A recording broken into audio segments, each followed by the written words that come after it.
je profite vite fait de la petite sortie hebdomadaire pour faire les courses, pour féliciter ceux qui ont trouvé les réponses. Donc effectivement, les soigneurs dauphins, eh bien la caractéristique c'est qu'on va passer quand même beaucoup de temps dans l'eau.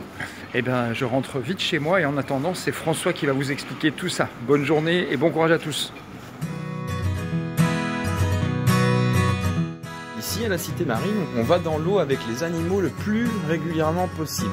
Mais en hiver, alors il faut des courageux pour des questions de sécurité, pour vérifier qu'il n'y a rien de dangereux ou rien de cassé dans le bassin. Pendant les sessions d'entraînement, on peut aller dans l'eau avec les animaux et ça peut être en plongée comme en apnée. Ça peut être des participations aux entraînements, faire partie de son milieu pendant 5, 10, 15 minutes.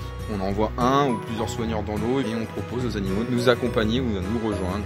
On peut très bien aller dans l'eau aussi pour enrichir la journée de l'animal, c'est-à-dire leur proposer des choses amusantes pour eux, évidemment. C'est pas forcément notre plaisir en premier, mais c'est leur plaisir, leur journée. Et on va aller avec eux avec des bouées, des ballons, des parpattes. On va pouvoir leur proposer des choses qui les amusent. Et puis on va rester un temps donné, on va toujours rester dans le positif. Et quand on va dans l'eau avec les animaux, c'est toujours avec leur accord.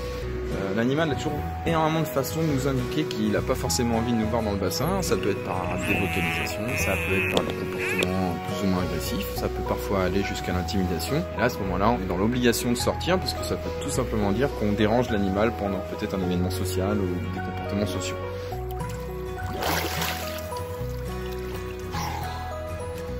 Ouais, c'était vraiment excellent. Ils émettaient énormément de vocalises, les animaux.